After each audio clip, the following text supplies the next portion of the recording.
You're sitting in your car at a red light, mind wandering through the mundane details of your day, when suddenly the driver behind you leans on their horn. That split second, before conscious thought even forms, your body tenses, your jaw clenches, and a surge of indignation floods your chest. You didn't choose this response. You didn't deliberate over whether anger was the appropriate reaction. It simply happened, as if some invisible puppeteer had pulled your emotional strings. Now consider this unsettling truth. In that moment, who was really in control? You, the rational being who prides yourself on self-mastery? Or something else entirely? Something deeper, more primal, operating beneath the thin veneer of your conscious awareness? This isn't merely about road rage or petty annoyances. This is about the fundamental question that haunts every human existence. Can you truly control your emotions, or do they control you?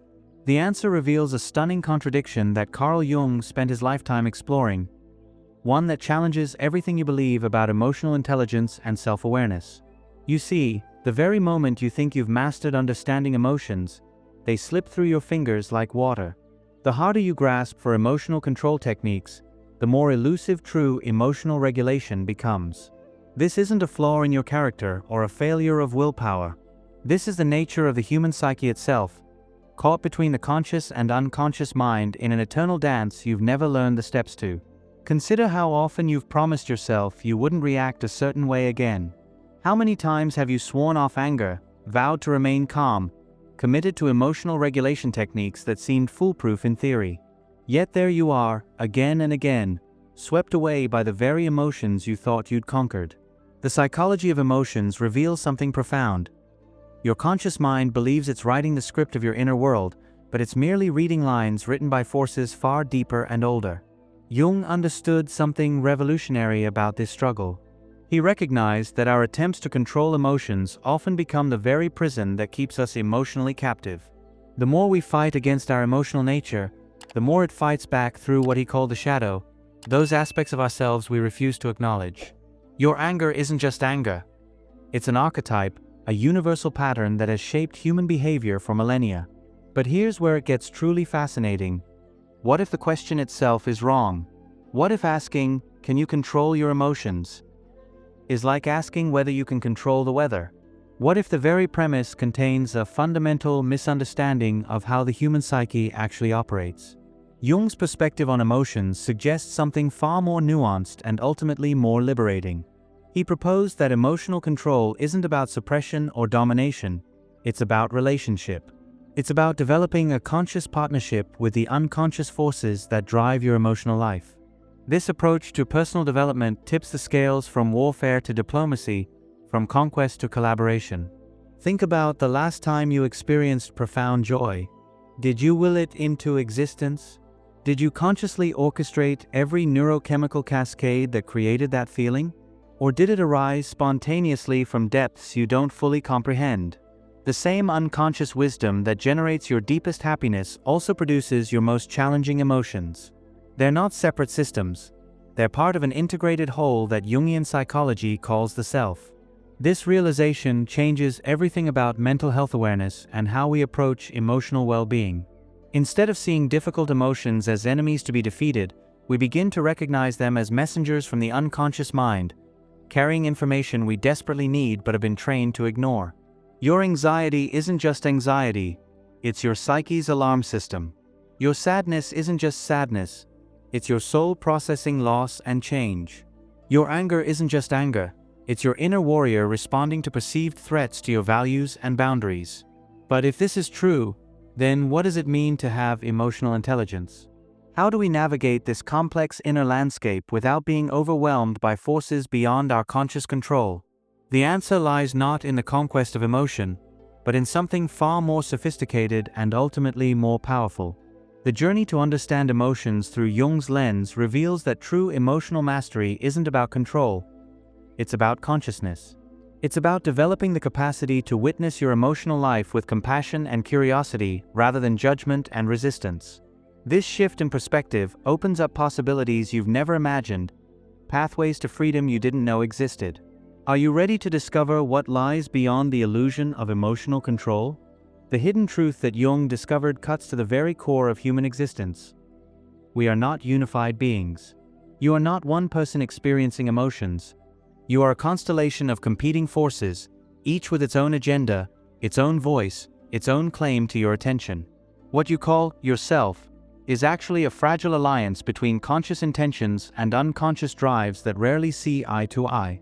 This internal multiplicity isn't a psychological disorder. It's the fundamental structure of the human psyche. Jung recognized that within each person live what he called archetypes, universal patterns of behavior and emotion that have shaped humanity since the dawn of consciousness. The mother archetype drives your nurturing instincts. The warrior archetype fuels your protective anger. The lover archetype ignites your passion and desire. These aren't metaphors or abstract concepts. They're living psychological realities that influence your emotional responses whether you acknowledge them or not. But here's what makes this revelation so unsettling. These archetypal forces operate primarily through the unconscious mind, beneath the threshold of your everyday awareness. While your conscious self believes it's making rational decisions about emotional control, these deeper patterns are already shaping your responses based on millions of years of human evolutionary history. Your emotional reactions aren't personal failings. They're the inherited wisdom and trauma of the entire human species expressing itself through your individual nervous system. This understanding of Jungian psychology reveals why traditional emotional regulation techniques often fail so spectacularly. You're trying to control something you don't even fully recognize exists. It's like attempting to steer a ship while ignoring the powerful ocean currents that actually determine your direction. The conscious mind can pull and push at the surface level, but the unconscious provides the deep currents that ultimately carry you where you're going. Consider how this plays out in your daily emotional life. You experience what you call your anger, but that anger carries within it the collective rage of every human who has ever felt threatened or betrayed. You feel your sadness, but it resonates with the universal human experience of loss that connects you to everyone who has ever grieved. Understanding emotions through this lens reveals that what we call individual emotional experience is actually participation in something far larger and more archetypal than personal psychology. This is why emotional intelligence can't be reduced to simple techniques or mental tricks. True emotional awareness requires recognizing that you're not dealing with isolated feelings that can be managed through willpower alone. You're engaging with autonomous psychological complexes that have their own intelligence, their own purposes, their own relationship to your overall well-being. Jung called these complexes splinter psyches, semi-independent psychological entities that can temporarily take control of your emotional responses. The shadow archetype represents perhaps the most challenging aspect of this inner multiplicity. Everything you've rejected about yourself, every emotion you've deemed unacceptable, every impulse you've suppressed, doesn't simply disappear. It accumulates in the unconscious as shadow material, gaining energy and autonomy the more you deny its existence. Your efforts at emotional control often strengthen the very forces you're trying to escape, because repression feeds the shadow and gives it more power over your emotional life. This creates what Jung recognized as a fundamental paradox in personal development. The more you try to perfect yourself through emotional control, the more you split yourself into acceptable and unacceptable parts. The conscious mind becomes increasingly rigid in its pursuit of emotional regulation, while the unconscious becomes increasingly chaotic as it houses all the rejected material. Mental health awareness begins with recognizing this split and learning to work with it rather than against it. But the problem goes even deeper than individual psychology. Modern society has created a collective shadow around emotional expression that makes authentic emotional intelligence nearly impossible. We're taught from childhood that certain emotions are good and others are bad, that emotional control techniques should allow us to maintain perpetual positivity and productivity. This cultural conditioning drives our natural emotional responses underground, where they fester and eventually explode in unexpected ways. Jung's perspective on emotions reveals that our entire approach to emotional well-being has been built on a false foundation. We've been trying to solve the wrong problem with the wrong tools. The question isn't how to control your emotions. It's how to develop a conscious relationship with the unconscious forces that generate emotional experience. This shift in understanding opens up entirely new possibilities for mental health and personal growth. The conscious and unconscious mind aren't enemies locked in eternal conflict. They're potential partners in the complex dance of human psychological development. When you stop trying to dominate your emotional life and start learning to collaborate with it, something remarkable begins to happen.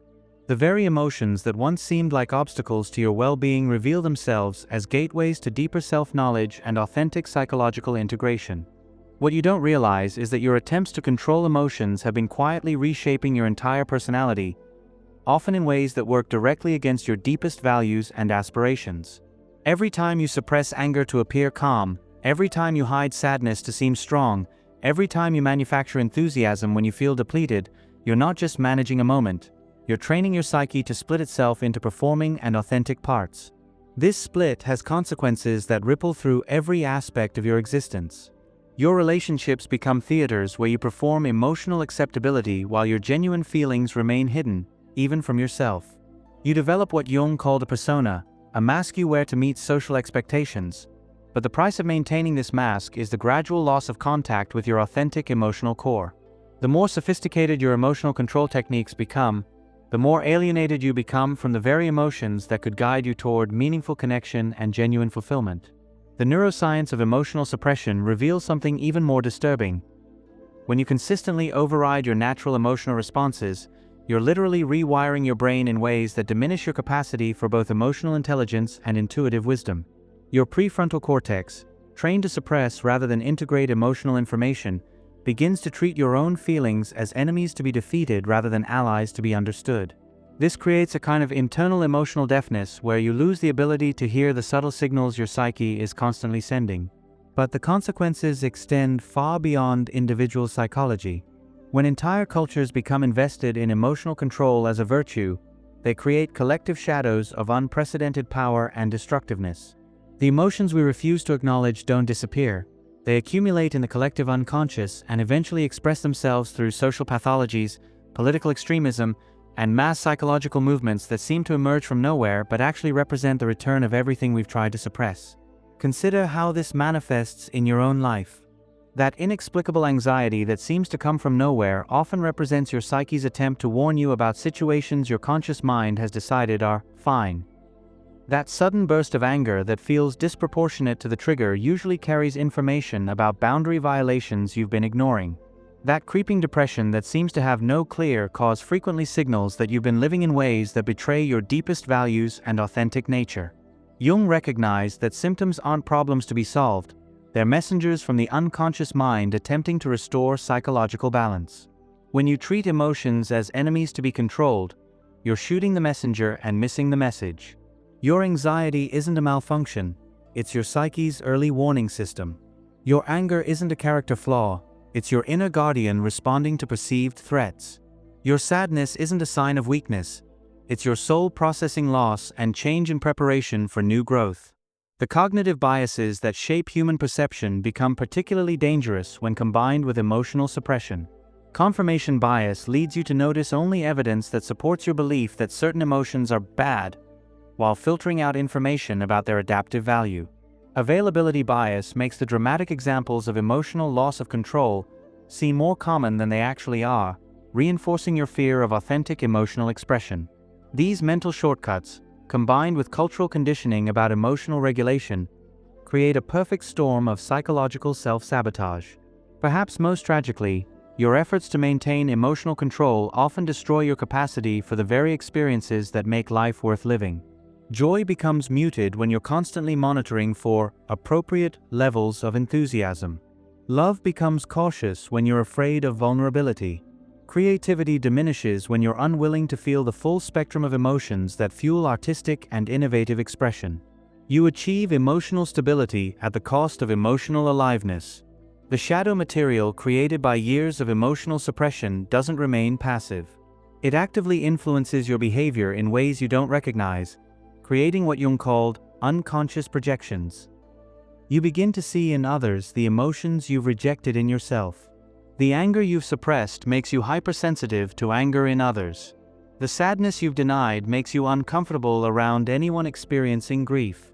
The fear you've refused to acknowledge makes you judge others for their anxiety. Your emotional control techniques turn you into an unconscious emotional critic of everyone around you. This projection mechanism explains why people who pride themselves on emotional regulation often find themselves surrounded by overly emotional people. You're not attracting dramatic personalities. You're unconsciously seeking out others who will carry the emotional expression you've forbidden yourself. Your relationships become elaborate psychological arrangements where others act out your suppressed emotions while you maintain your identity as the stable one. The mental health consequences of this split become increasingly severe over time. What begins as simple emotional regulation evolves into a kind of psychological dissociation where you lose touch with your own authentic responses. You may achieve the appearance of emotional control, but at the cost of emotional intelligence, creative vitality, and genuine interpersonal connection. The very techniques that promise to improve your life gradually hollow it out from within. Jung understood that this internal division couldn't be sustained indefinitely. The unconscious mind has its own intelligence and its own agenda, and it will find ways to express suppressed material whether you cooperate or not.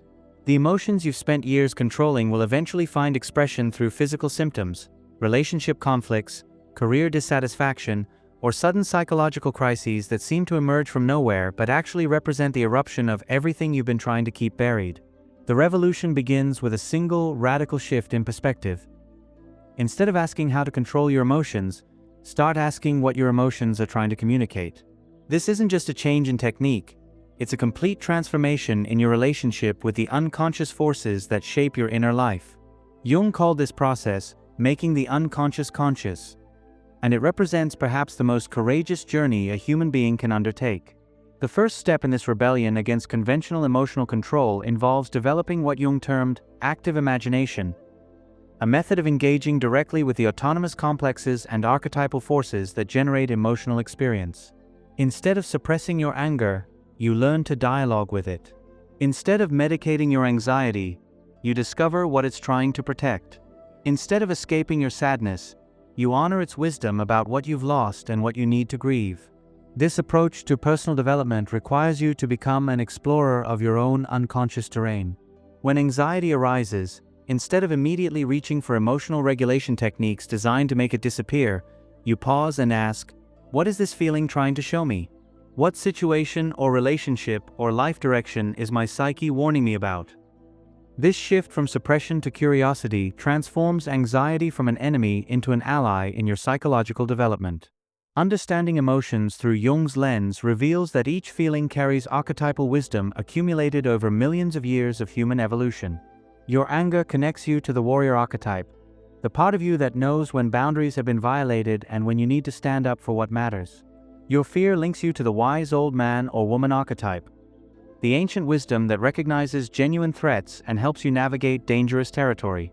Your love activates the lover archetype, the force that drives connection, creativity, and the expansion of consciousness beyond the boundaries of individual ego. The key to working with archetypes lies in recognition rather than identification. You don't become your anger. You recognize that the warrior archetype is active within your psyche and needs to be heard. You don't get lost in your sadness. You understand that the grieving mother or father is processing loss and preparing your soul for renewal. This perspective provides emotional intelligence without emotional overwhelm, allowing you to benefit from archetypal wisdom without being consumed by archetypal possession. Jung discovered that the most powerful transformation occurs when you learn to hold the tension between opposing psychological forces rather than choosing sides. This process, which he called holding the tension of the opposites, requires developing the psychological strength to contain contradictory emotions and impulses without immediately resolving them through action or suppression. In this creative tension, new possibilities are born, solutions that transcend the limitations of both unchecked emotional expression and rigid emotional control. Consider how this works in practice with the shadow archetype. Instead of trying to eliminate your negative emotions, you learn to recognize them as carrying essential information about your needs, boundaries, and values. Your envy reveals what you truly desire. Your hatred illuminates what you most need to protect. Your rage shows you where your deepest values are being violated. The shadow becomes not an enemy to be defeated but a dark mirror reflecting aspects of yourself that consciousness has overlooked. This integration process requires what Jung called moral courage, the willingness to face aspects of yourself that don't fit your preferred self-image. Mental health awareness expands to include not just the management of difficult emotions, but the conscious relationship with all the autonomous forces within your psyche. You stop trying to be a good person in the conventional sense and start working toward becoming a whole person in the psychological sense. The practical applications of this approach to emotional intelligence transform every aspect of your life. In relationships, instead of managing your partner's emotions or expecting them to manage yours, you each take responsibility for your own unconscious projections and work to withdraw them. Conflicts become opportunities for mutual psychological development rather than battles for emotional control. Love deepens because it's based on authentic recognition rather than projected idealization. In your career, you stop trying to be the person you think you should be and start discovering who you actually are beneath the layers of social conditioning and family expectations. Your work becomes an expression of your authentic nature rather than a performance designed to meet external standards. Creativity flourishes because you're no longer afraid of the emotional intensity that fuels genuine innovation and artistic expression. But perhaps the most radical aspect of this rebellion lies in its approach to suffering. Instead of seeing difficult emotions as problems to be solved, you begin to recognize them as initiations into deeper levels of consciousness and compassion. Your depression becomes a dark night of the soul that burns away false identities and reveals your authentic core. Your anxiety becomes a guardian at the threshold of growth, ensuring you don't make changes until you're psychologically ready. Your grief becomes a sacred process that honors what you've lost while preparing your heart for new love.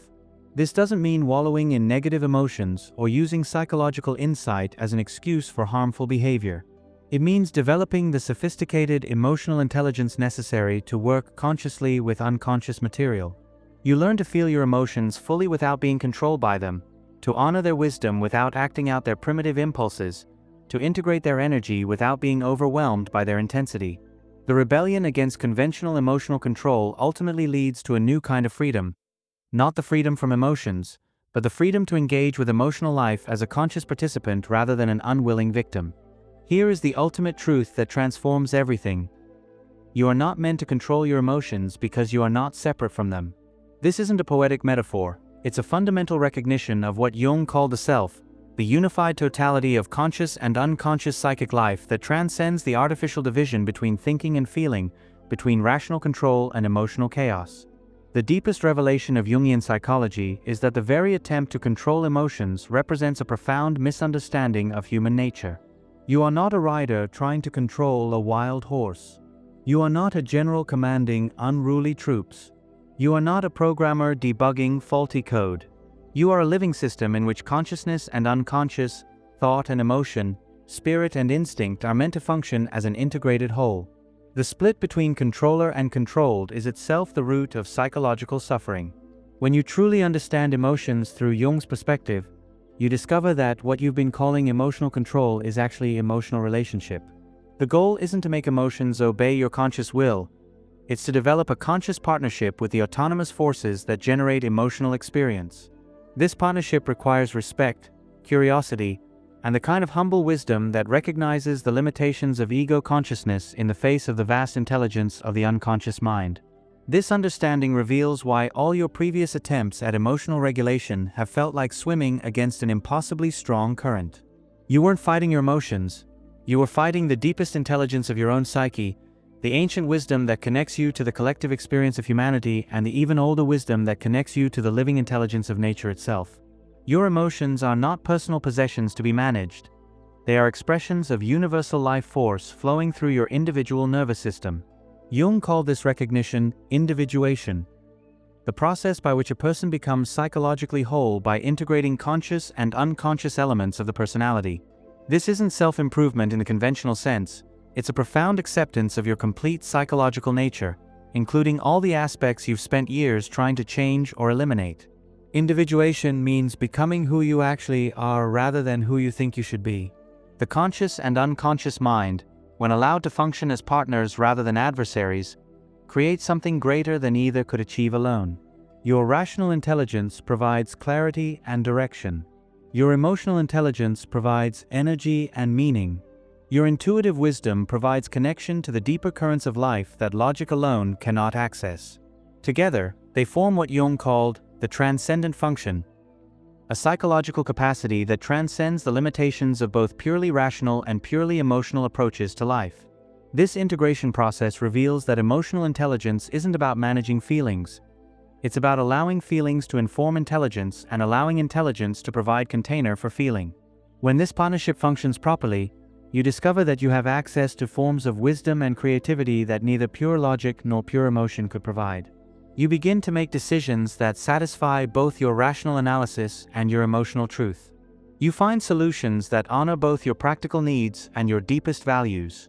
The archetypal forces that generate emotional experience reveal themselves not as primitive impulses to be controlled, but as aspects of your own deepest wisdom seeking expression through your individual life. The anger that once seemed so destructive becomes the fierce compassion that protects what you love. The sadness that felt so overwhelming becomes the deep sensitivity that connects you to the suffering and beauty of existence. The fear that appeared so limiting becomes the wisdom that helps you navigate life's genuine dangers with appropriate caution. But here's the most revolutionary insight. When you stop trying to control your emotions and stop participating consciously in emotional life, you discover that you have far more influence over your emotional experience than control could ever provide. Not the brittle, strained control of suppression and management, but the organic influence that comes from conscious participation in your own psychological processes. This participation requires what Jung called psychological courage, the willingness to face whatever emerges from the unconscious without immediately trying to change it, fix it, or make it go away. It means developing the capacity to stay present with intense emotions long enough to receive their communication, to feel their energy, to understand their purpose in your psychological development. Mental health awareness expands to include not just the absence of symptoms, but the presence of psychological vitality, the aliveness that comes from engaging consciously with the full spectrum of human emotional experience. Personal development becomes not the perfection of personality, but the integration of personality, not the elimination of psychological conflict, but the conscious participation in psychological growth. In the end, Jung's perspective on emotions offers something far more valuable than control. It offers relationship, partnership, and the profound recognition that you are already whole. Your emotions haven't been obstacles to your psychological development. They've been the very forces driving that development, inviting you toward greater consciousness, deeper compassion, and more authentic expression of your unique nature. The journey from emotional control to emotional partnership is the journey from psychological fragmentation to psychological integration, from fighting against your own nature to dancing with it, from trying to perfect yourself to discovering that you were never broken in the first place. This is the ultimate freedom. Not freedom from emotions, but freedom to engage with emotional life as the conscious, creative, infinitely complex being you were always meant to be.